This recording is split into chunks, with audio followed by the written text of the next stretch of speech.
আমরা 9টা এনবিএসআই কি অবসান করতে যাচ্ছে? অবশেষে বাংলাদেশের 9 আর্থিক প্রতিষ্ঠান বন্ধ হচ্ছে। কোন কোন প্রতিষ্ঠানগুলো বন্ধ হচ্ছে, এমনকি সেগুলি কেন বন্ধ করা হবে, এর করণীয় ব্যবস্থা কি? বাংলাদেশের আর্থিক খাতে বড় জ্বর আসছে। বছরের পর বছর অনিয়ম, দুর্নীতি, খেলাপি ঋণ আর আমানতকারীদের অর্থ ফেরত দিতে না পারার পর অবশেষে বাংলাদেশ ব্যাংক সিদ্ধান্ত নিয়েছে এই 9টি আর্থিক প্রতিষ্ঠান বন্ধ বা লিকুইডেশন করবে।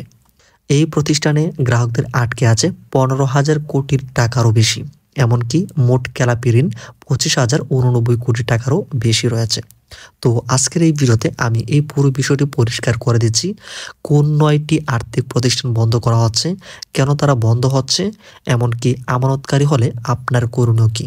এছাড়া সরকার এই বিষয়ে কি পদক্ষেপ নেবেন, সকল বিষয়গুলি থাকছে আজকের এই ভিডিওটি। আশা করছি সকলের জন্য আজকের এই ভিডিওটি অনেকটা ভ্যালুয়েবল হবে, তাই সম্পূর্ণ ভিডিওটির সাথে থাকুন। এমনকি চ্যানেলে যারা নতুন অবশ্যই চ্যানেলটিকে সাবস্ক্রাইব করে রাখুন।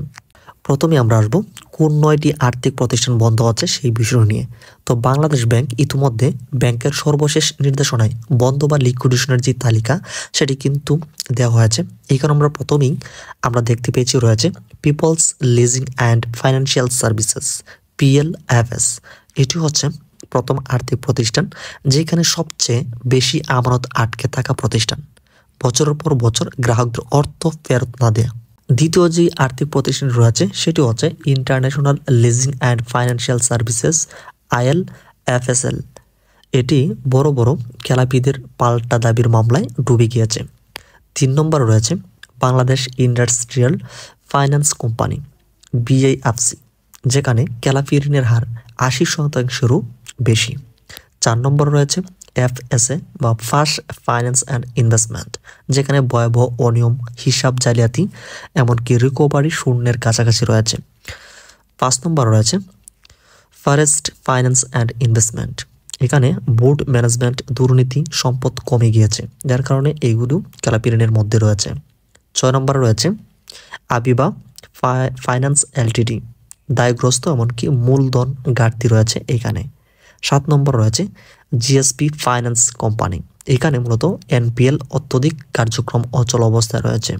8 নম্বর রয়েছে প্রিমিয়ার লিজিং অ্যান্ড ফাইন্যান্স, যেখানে দীর্ঘদিন ধরে দেউলিয়া অবস্থায় টিকে থাকা এই আর্থিক প্রতিষ্ঠানটি। সর্বশেষ যেই আর্থিক প্রতিষ্ঠান সেটি হচ্ছে prime finance and investment LTD, যেখানে বিশাল ঋণ, ক্যালাপ, এমনকি প্রশাসনিক ব্যর্থতাগুলো রয়েছে। তো এখানে আমরা যে 9টি আর্থিক প্রতিষ্ঠানের কথা বললাম, এইগুলি মূলত বাংলাদেশ ব্যাংক সম্প্রতি এখানে সিদ্ধান্ত নিয়েছে এই আর্থিক প্রতিষ্ঠানগুলিকে বন্ধ করতে হবে। তো কেন বন্ধ করা হবে সেই বিষয়ে আমরা এখন জানবো। বাংলাদেশ ব্যাংকের পর্যালোচনা অনুযায়ী খেলাপি ঋণ 25,089 কোটি টাকা এই সকল ব্যাংকে রয়েছে। আমানতকারীর আটকে থাকা অর্থ 15,000 কোটি টাকাও কিন্তু এই সকল আর্থিক ব্যাংক প্রতিষ্ঠানগুলোতে রয়েছে। পরিচালনা পর্ষদের অনিয়ম, বড় খেলাপিদের ঋণ ফেরত না দেয়া, সম্পদ কমে যাওয়া, তদারকির অভাব, এমনকি অনেক প্রতিষ্ঠানে ক্যাশ ফ্লো প্রায় শূন্য অবস্থা রয়েছে, যার কারণে এই আর্থিক প্রতিষ্ঠানগুলিকে বন্ধ করে দেওয়া হচ্ছে। অর্থাৎ এগুলো কাগজে কলমে প্রতিষ্ঠান হলেও বাস্তবে অর্থহীন কলস। এগুলোকে আর চলতে দিলে পুরো আর্থিক খাতে বড় বিপদ নামতে পারত, তাই বাংলাদেশ ব্যাংক চূড়ান্ত সিদ্ধান্ত নিয়েছে। তো এগুলো লিকুইডেশন বা বন্ধ করা হবে, এমনকি সম্পদ বিক্রি করে আমানতকারীদের টাকা ফেরত দেওয়ার প্রক্রিয়া শুরু হবে। অর্থাৎ এই সকল যে আর্থিক প্রতিষ্ঠান রয়েছে, যে সম্পদগুলো রয়েছে এখানে, এগুলোকে বিক্রি করা হবে, এমনকি যে যে আমানতকারী রয়েছে তাদের টাকাগুলিকে ফেরত দেওয়ার একটি প্রক্রিয়া এখানে গঠন করা হবে। তো আসলে কারা কারা এগুলির যে সকল আমানতকারী রয়েছে তারা কি সম্পূর্ণ টাকা পাবে, কারা কারা পাবে না, এই পুরো বিষয় কিন্তু আরো বিস্তারিত একটু শেষের দিকে আমরা যাচ্ছি। তো গ্রাহকদের জন্য যে ভয়ানক যেই বাস্তবতা সেটি হচ্ছে আপনার টাকা 100% ফেরত মিলবে কিনা এমন নিশ্চয়তা কোনো প্রকার নেই। লিকুইডেশন মানে সম্পদ বিক্রি, তারপর টাকা বিতরণ করা হবে। যাদের নামে মামলা চলছে তাদের আমানত ফেরত পেতে বেশি সময় লাগতে পারে।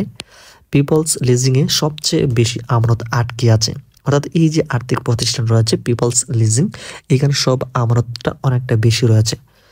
তো এখন তাহলে গ্রাহকদের করণীয় কি?